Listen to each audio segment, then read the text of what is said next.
Hello and welcome to Inside Music Curation.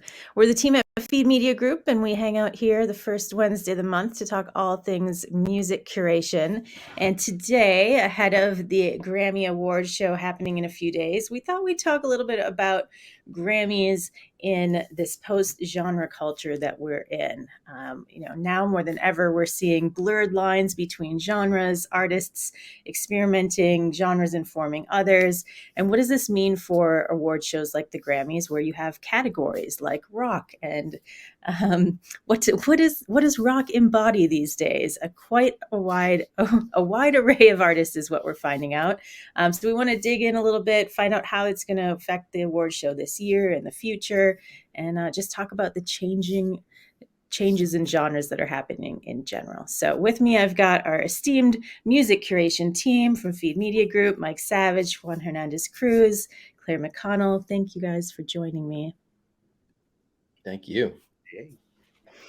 Where should we start? I mean, I think there's always the big names, folks that have a lot of nominations this year: Beyonce, Adele, Harry Styles, Taylor Swift, Brandi Carlile, Mary J. Blige. Wet Leg is kind of the alternative choice that got quite a few nominations. Are there any overall themes that you guys feel like you've seen within the nominations or general thoughts about this year's nominations?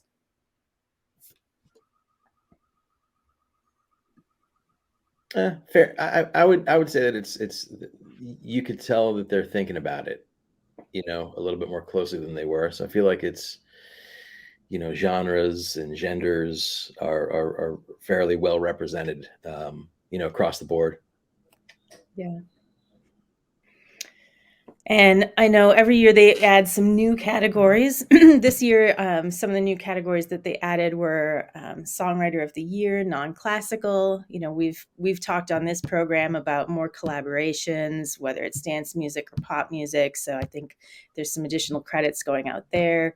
Best alternative music performance, best Americana performance. So some of the categories that are already there are getting wider now. Best score soundtrack for video games, spoken word poetry. So lots of new categories. What else do you see is really kind of changing with the Grammys over time? I know, how it's watched has definitely changed.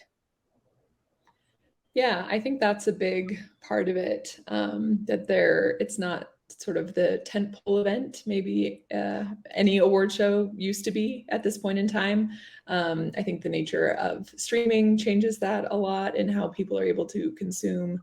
There's just sort of less immediacy and needing to watch right away and at that time, and is very easy to watch clips of the portions you would like to see on YouTube or on social media platforms.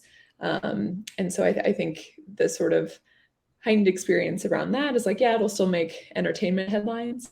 But the needing to see every second has sort of changed. Although I think I don't think they're without purpose. I think, there is sort of like an historic record keeping type thing that I think this serves a little bit more than just like, oh, well, this was definitely the best. I think maybe like the categories and all of the nominations say more than like the winners themselves. Yeah, I would agree with that. Yeah, good points for sure. Yeah, I mean, if anything, the Grammys needs to expand more. I mean, especially with all of the genre blending that's going on, I'm pretty sure we're probably going to see something like a rap rock category in the future, because it has to expand. Well, we were talking about the other day, currently there is a rap category, but there's no hip hop category. So, will they be expanding on categories? Will they be adding more? Again, right now they cram a lot of things into categories. Rock is always my favorite one because ultimately rock music does have a lot of different facets. But you've got Bryan Adams, Beck, the Black Keys, Brandi Carlile, Idols, Ozzy Osbourne, Turnstile. I mean, you just have the whole spectrum from, what I would have thought maybe would have been in the metal category to even some, some of the folkier rock. It's just really casting a wide net. Part of it, I mean, part of it is it's great that it's like that, because you're always going to get people arguing about it, like, why is Brandy Carlisle in rock, and it sparks debate and it gets people talking about it, but and then the other thing too is, like, if they did separate it into 15 different subgenres, it would be a 15-hour long program, and I don't know if CBS television is going to want to give up that kind of airtime. Do they even show all the awards? No, God, no. Yeah, exactly. You got to go online and watch I used to manage an artist who got nominated for Best Video one year, and it was like putting on a tux, and it's the Southern California heat is on you, and you're in this this theater, like, way before the main event's happening, and you're sitting there and you're sweating, and it's not even televised, and you're hoping that people are, like, watching it on YouTube, maybe. Well, and it goes beyond watching, right? I mean, while I may not, stream the Grammys, I might not have the network or something. I'm looking at the nominations list, right? Like, I'm looking at the playlists online that are featuring these songs. I want to hear what's new. I want to hear what the Academy has nominated. So I feel like it goes farther beyond what happens at the actual award show, as, like you said, kind of having this documentation, and going back and listening and kind of seeing if there's something that I missed this year. For better or worse, I think, like, the number of nominees in each category, especially, like, I think they usually call them, like, the top 5. There's not really, like, a limit on it. And so that's why I think even the artists are starting to view it, more as, like, it's an honor to be nominated than really, like, care about winning, because I know Mike has talked about, like, winning doesn't translate to album sales in that way anymore. It translates to promotion and hopefully selling more tickets on tour and stuff like that. But I think there's sort of less pressure to that aspect of it, because there's so many other ways that an artist can control driving their own business in that way, that, like, the award show doesn't have to hold all of that power anymore, and it can be just you're going to parlay that nomination into so many more things, as opposed to thinking about from a label's perspective and from an artist management perspective, how much money do we want to really put into a performance on the Grammys, because they're on the hook for most of those production costs. So it's like, okay, well, do we pay a whole bunch of money to play for 2.5 minutes in front of maybe 8 million arbitrary viewers, or are there other creative ways to again parlay a nomination alone into other areas to create exposure and bring income in? And that's really interesting. I did not know that artists, and their teams had to front the production costs for performing on the Grammy. I would have never, as a casual viewer, thought that was the case. So that's a racket. It's all a racket. It's a really interesting, different look at the Grammys and what they can be to different people and to the general public. Is it finding new artists? To artists, is it promotion and getting out there and getting in front of people? And is the award show the thing that you want to be a part of now? Is there opportunity for the Grammys to expand kind of outside the award show and what they're doing and how they can honor artists throughout the year, right? And help create exposure and opportunities. So I think lots of interesting. I'm really excited to see where the Grammys goes over the next 10 years, and to see what whether it's a category or a genre or just the mode in which it's displayed and shared with the general public. What else? Any other trends that you guys saw or comments? Top albums, top artists of the year. Any surprises in there? I find when looking at the list of nominations, especially for album of the year, I heard a very long time ago that the Grammy committees typically have a bias for albums that are made by, like, a smaller group of producers. That's sort of still part of, like, the integrity of the album and what that means. And I think sort of like an interesting thing we're sort of starting to see change, especially with big tentpole albums like Beyonce and Renaissance, which has a lot of samples. And then therefore, all of those sampled songwriters are attributed for Album of the Year. Same thing, Lizzo's list is pretty long as well. Harry Styles is one of the shorter on that list. So it's sort of interesting if you're, trying to make predictions, that is sort of something to keep an eye on. And, just in the nature of, more even genres using sampling, how that's going to sort of change if that still becomes a factor, especially in the big Album of the Year category. Definitely. Any other comments, you guys, on on production that's gone into these, or how these albums have been presented this year? I think we've it's got. What was that? I think it's dope that they have the producers all out in the open, baby. Yeah. That's what I want to see. You know what I mean? Let's the Wizard of Oz, what do you call it? Curtain. Let's see that stuff. And what I find very interesting about it is that I started to see more women producers in these bylines, right?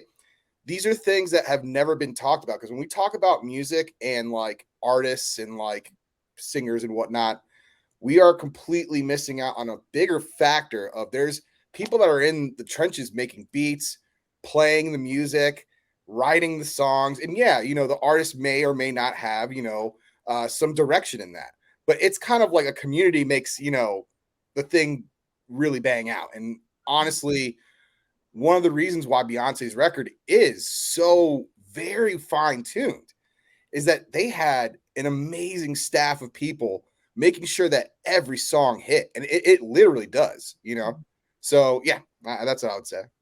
And if you're not sure what we're talking about, you can go to the Grammys site and look at the nominations, and you'll see for Album of the Year, there's a list of people involved. And again, like ABBA has a very short list. Adele gets a little longer, Bad Bunny a little longer. Beyonce has probably 50 different producers credited here. So it's really interesting to see how many people are working behind the scenes on these albums. And imagine how many of those people behind the scenes working on those nominated albums are also Recording Academy voting. Oh, the plot thickens. Just put that out there. The more people you have on the team, the more people you have on the team.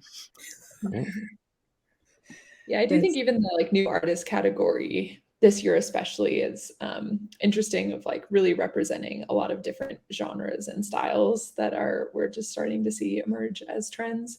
And I think, still has that sort of if you're in the know about these things, and there's always a few in the new artist category, especially, I feel, where you're well, they're not really that new. And Anita is a well-established pop star in Brazil. So it's at some point this is catering to oh, you are now welcomed to the US music industry officially. But so yeah, there's always funny things like that to look at, in addition to certain artists having quote unquote beef with which genre they've been put into for their album, and sort of what's most beneficial to them at that part in their career, getting a win in their smaller genre, or going up against the bigger guns in pop. Yeah, and we've talked a lot about different genres, popping up this year. Obviously, Latin music has been huge. Afro beats are coming through, and a lot of that is represented in the new artist. Let's look at pop a minute.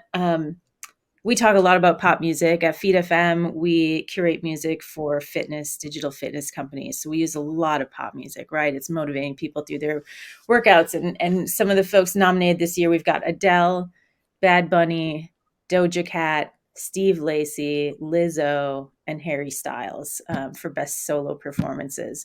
What trends do you see within that's really translating to pop in general? Because pop is the one category that moves the most. It is based on what's popular. So there's a little bit more leeway there. But anything you guys want to note about that group of artists?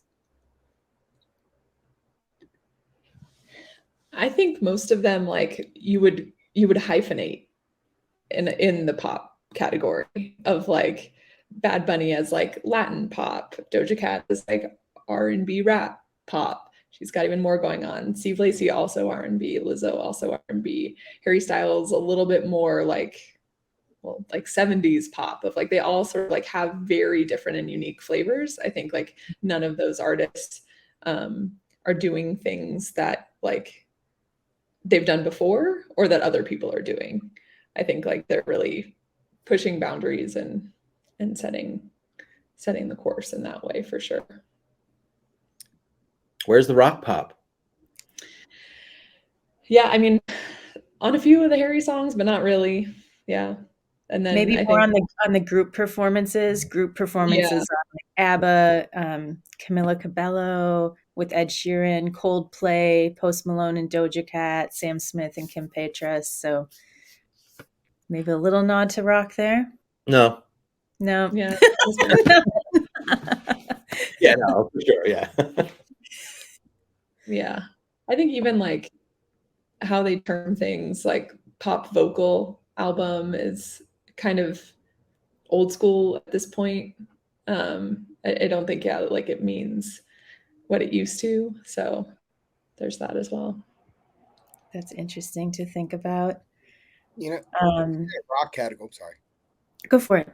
Oh yeah, in that, you know, what's surprising to me, I think the Grammys has been around for what, like 50, 60 years, probably more. They have gotten the rock category epically wrong, like a lot of the times. I was doing a little research and I forgot Eric Clapton won over Nirvana's like Nevermind, the biggest record of the like the century. So it's like, you know, that is something they could definitely improve upon. Well, I think that they made some changes last year, and they got rid of that. What do you call it? They had a sort of a stable of genre experts. There are about 300 to 400 genre experts spread across all the genres.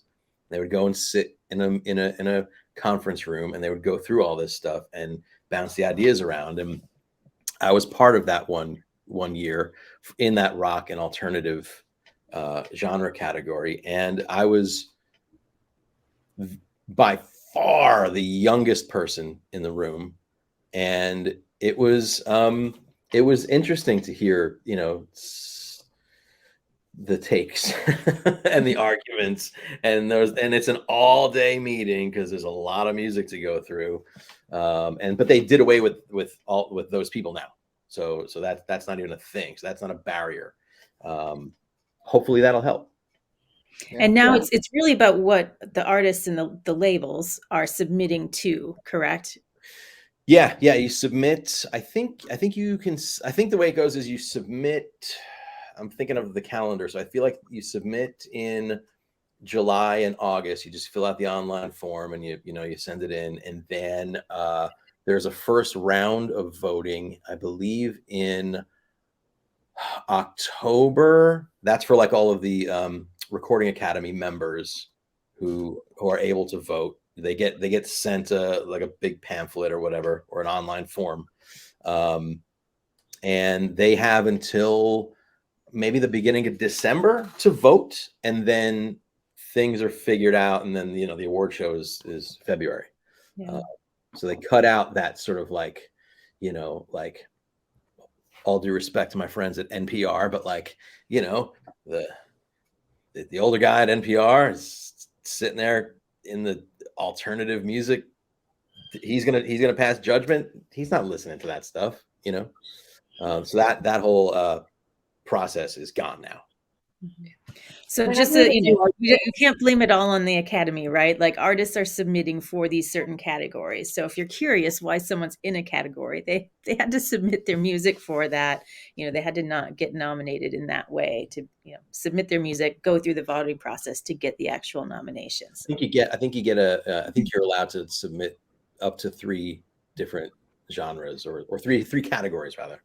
But so I think it's just a different way to look at that, right? If you know that it's not the Grammys deciding what category they in, then you start to go, well, what made Brandi Carlile decide that she wanted to go for rock, or what made, Sure, Machine Gun Kelly choose any one of his categories to go for, best rock album. So you have to kind of think about what the intention was of the artist when they were creating the music, when they were putting it out there, because it is open to interpretation. And I think they have done some widening of the membership to get more younger Grammy voters as well. I think in the last 2 years they've had some backlash. So I've seen a few reports of that as well. So hopefully that'll be, help them also sort of evolve with music too. Awesome. We're coming up on time. Again, we're Inside Music Curation. We take all sorts of tops around music curation. And since we're curating music for businesses, we think about genres a lot, and we think about, what music fits and what music, fits what purpose. So it's fun for us to take a look at something like the Grammys and how they approach genres. Any closing ideas from you guys, or things that you would hope to see in the future?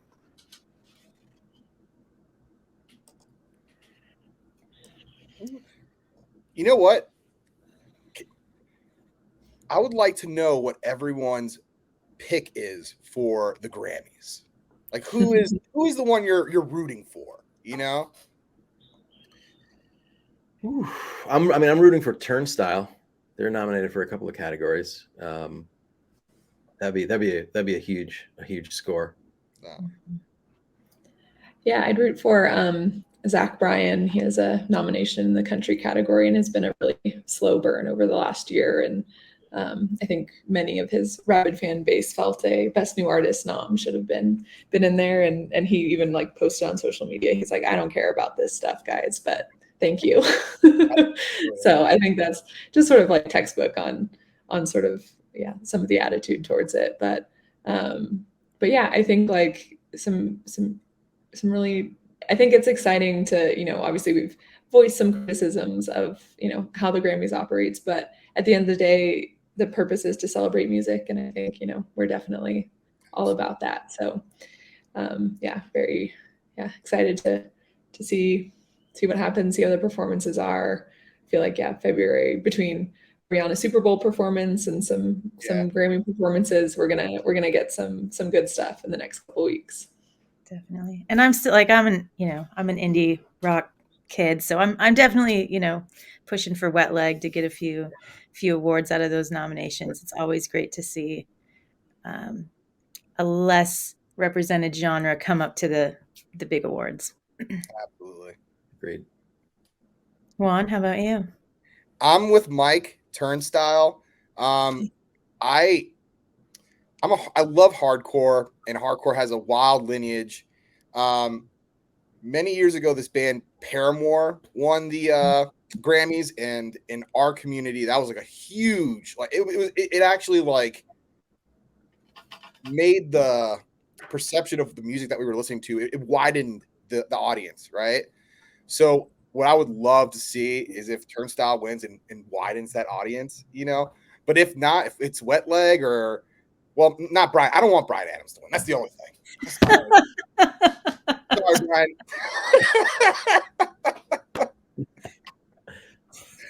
So sorry.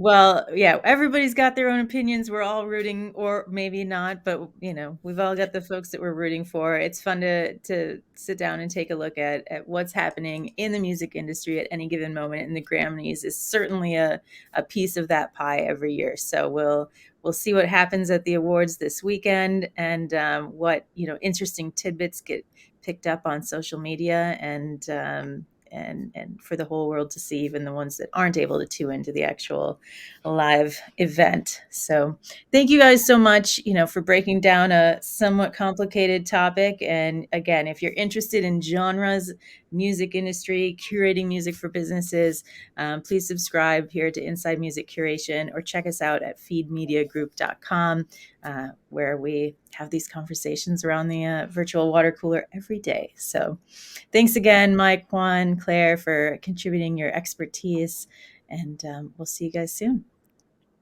Thanks.